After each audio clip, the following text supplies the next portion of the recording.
Hay una estrofa del himno nacional que dice que morir por la patria es vivir. Yo estoy muriendo por mi patria, porque yo considero que mi patria debe ser democrática, y una parte de la democracia es que los presos políticos que están a punto de morir sean puestos en libertad. Y yo estoy luchando por eso. Guillermo Fariñas lleva 11 días en huelga de hambre. Su salud ya es muy débil por más de 20 ayunos desde mediados de los 90. Pero este psicólogo y periodista disidente pretende llegar hasta el final si el gobierno no escarcela a 26 presos enfermos. Quiere demostrar también que la muerte en prisión del opositor Orlando Zapata no fue una casualidad.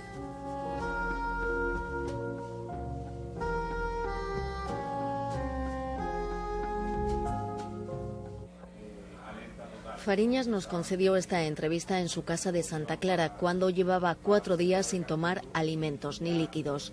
Empezó su protesta después de que la policía le detuviera, como a más de 100 opositores, para impedir su asistencia al entierro de Zapata. A este hospital de La Habana llegó casi en estado de coma Orlando Zapata, después de 85 días en huelga de hambre, reivindicando un trato humanitario en la cárcel.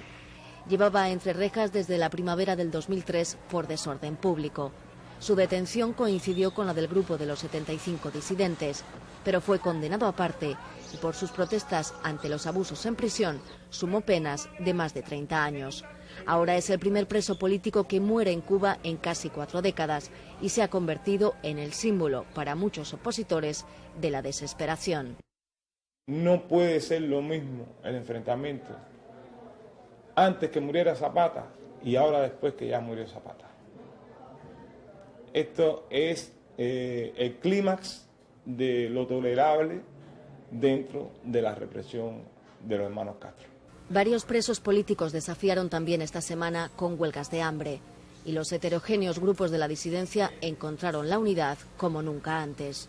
El opositor moderado Manuel Cuesta Morúa fue detenido durante horas cuando trataba de participar en un velatorio simbólico. Ahora cree que es el momento de una agenda común por la liberación de los más de 200 presos políticos que hay en la isla, según la tolerada Comisión Cubana de Derechos Humanos. Creo que va a haber una mayor tensión entre la comunidad civil en la sociedad cubana y su propio gobierno. Definitivamente hay una crispación y una rabia acumulada en mucha gente, porque se suponía que el gobierno cubano evitara esto. Hay un sentimiento de impotencia que quiere reafirmarse como potencia, llamando poderosamente la atención de las autoridades, de la comunidad internacional y de la sociedad cubana acerca de la terrible situación de convivencia humana, política y social que estamos viviendo los cubanos. El gobierno cubano quedó en una posición incómoda, pero llegó el contraataque. Lo lanzó el propio presidente. Raúl Castro lamentó la muerte del opositor y culpó a Estados Unidos. Pero los cubanos nunca escucharon sus palabras. Sus declaraciones solo pudieron recogerlas los medios brasileños que acompañaban a Lula en su visita. Una muestra del excesivo control informativo en la isla. Se ha producido ninguna ejecución extrajudicial. Bueno, aquí sí se ha torturado, es la verdad. En Cuba. Pero en la base naval de Guantánamo, no en el territorio. Durante días fue como si nada hubiera ocurrido. Silencio oficial. Tampoco llegó ninguna respuesta a las peticiones de entrevistas de Informe Semanal. La primera referencia al caso fue un artículo en el diario Granma para desacreditar a Zapata como preso común que recibió la mejor atención médica antes de morir y asegurar que fue estimulado desde el exterior a persistir en su suicida decisión. La voz autoritaria más clara la puso Fidel y lo hizo en una de sus periódicas reflexiones. Apagó 2 fuegos al mismo tiempo. La lluvia de críticas al silencio de su viejo amigo Lula por ignorar el caso durante su visita a Cuba y las acusaciones de torturas en la isla. Lula conoce desde hace muchos años que en nuestro país jamás se torturó a nadie, jamás se ordenó el asesinato de un adversario, jamás se mintió al pueblo. Y en ese mismo informativo los cubanos pudieron ver un extenso reportaje de 9 minutos con los testimonios de varios médicos que trataron de salvar la vida del disidente. Imágenes también tomadas con cámara oculta de la madre de Zapata. Y nosotros tenemos la plena confianza confianza que, vaya, lo estamos viendo a las preocupaciones y todo lo que se está haciendo por salvarlo. Las autoridades cubanas trataron de acallar así la campaña de difamación internacional que, según La Habana, se ha desatado para presentar a mercenarios como patriotas y a agentes pagados por Estados Unidos como disidentes. Pero Laura Pollán, que lidera el movimiento de las esposas y familiares de los presos políticos, rechaza los argumentos oficiales y sigue planteando que a Zapata le dejaron morir después de ser torturado. Nosotros seguimos responsabilizando al gobierno de Cuba de esa muerte, no a los médicos, porque a los médicos se lo entregan ya cuando no hay salvación, cuando ya esos órganos están deteriorados. Y sabemos que los médicos tienen conocimiento, pero no son magos. Los que sí pudieron salvar la vida fueron los militares de la prisión Kilo 8. Al gobierno no le importó, porque pensaban que estaban en presencia, bueno, de un obrero de la construcción, albañil de oficio, que bueno, nadie se iba a interesar por él, pero el gobierno, como no opera con las categorías que operan los gobiernos democráticos, despreció el hecho de que Orlando Zapata Tamayo era un prisionero de conciencia formalmente adoptado por Amnistía Internacional. La muerte de Zapata supone un revés para la apuesta de España por mantener el diálogo con La Habana y aprovechar la presidencia de la Unión Europea para que los 27 eliminen la posición común, fijada hace 14 años y que vincula las relaciones bilaterales a avances en democracia y derechos humanos. A pesar de las críticas, el gobierno español reitera su estrategia e insiste en que las sanciones y el aislamiento a Cuba no dan resultados. Un día después de la muerte del opositor, el presidente Zapatero endureció su mensaje a La Habana.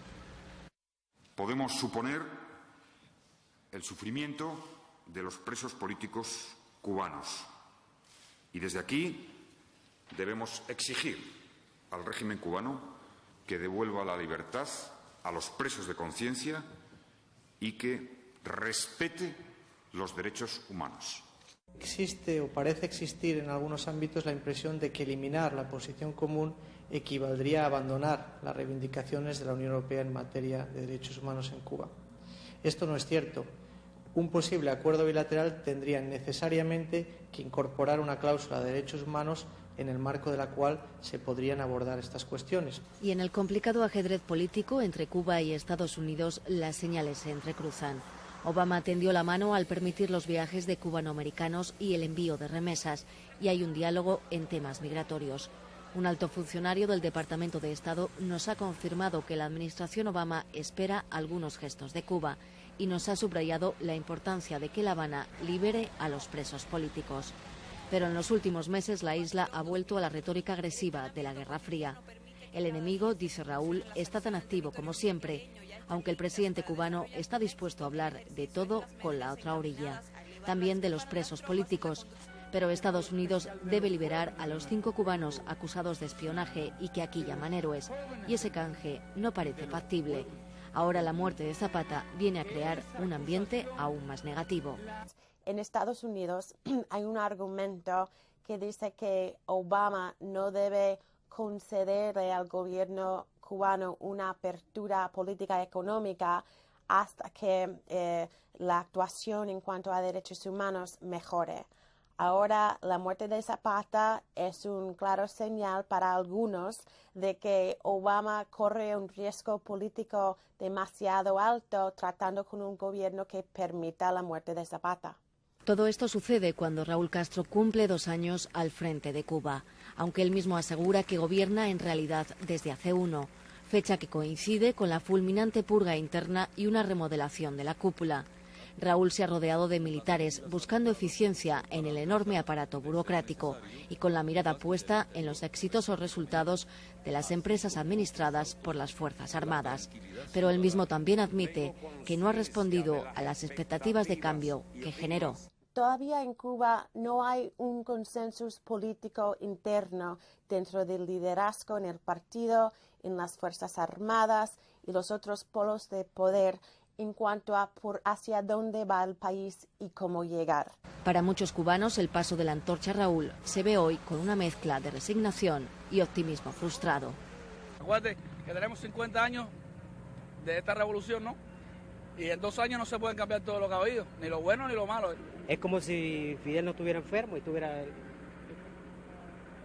No hay cambio. Quien piensa que sí han cambiado más cosas de las que se ven es el escritor Leonardo Padura. Es uno de los intelectuales imprescindibles para conocer las últimas décadas de Cuba y nos recibe en su casa de La Habana. Su última novela, El hombre que amaba a los perros, ya se puede encontrar en España y espera que se lance en Cuba a mediados de este año. La obra revive el asesinato del político soviético Trotsky y él mismo la define como una reflexión sobre la perversión del socialismo como gran utopía. Le preguntamos si habría que reinventar el socialismo cubano. Yo creo que habría que reinventar muchísimas cosas, que Cuba está en un momento muy complejo, sobre todo, y no insisto en la economía por gusto. Creo que el modelo económico está en un punto en el que es un país que lleva 20 años en crisis. Ahora la falta de divisas está poniendo al gobierno contra las cuerdas y una de las pesadillas de Raúl es conseguir que la economía cubana produzca. Hay problemas externos, los efectos de la crisis internacional, los huracanes de hace 2 años, el embargo estadounidense, pero algunas voces señalan que la maquinaria socialista debe cambiar por sus propias deficiencias. Existe por la parte interior del sistema económico cubano un fenómeno de baja productividad, de poca producción, que creo que afecta muchísimo la posibilidad de introducir esos cambios. También existe esa mirada hacia la sociedad, también un poco paternalista, por cierto, de no crear problemas sociales introduciendo determinados cambios económicos. Pero creo que va a tener que asumirse. Yo creo que sí, que existe voluntad porque es una necesidad. Yo soy de un país que tiene tradición de lucha por su soberanía y se oponía a la desigualdad. Soy de una sociedad temerosa que escucha a los que la amordazan con su falsa libertad. Su música es irreverente y contrarrevolucionaria, según el lenguaje oficial. Pero el grupo de rap Los Aldeanos protagoniza este documental que acaba de exhibirse en el Festival de Nuevos Realizadores. Ponen voz a las críticas que escuchan en la calle, a la realidad que viven y que otros jóvenes no se atreven a contar delante de una cámara. Pero ellos se consideran revolucionarios que abren los ojos sin poner bombas ni matar a nadie. La Cuba es una Cuba que a pesar de que necesita vivir cambios y cosas distintas, es una Cuba que está tranquila,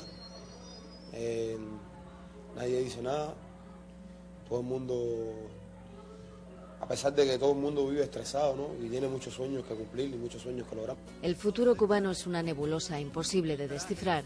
Aquí los ritmos y el tiempo se mueven con parámetros distintos al resto del mundo. Raúl maneja los suyos, pero el tiempo apremia y cada vez hay más voces que exigen fuertes sacudidas, como las olas de estos días en el malecón de La Habana. Me quedaré, siempre cubano me quedaré, porque lo traigo conmigo, ay, conmigo. Me quedaré, siempre cubano me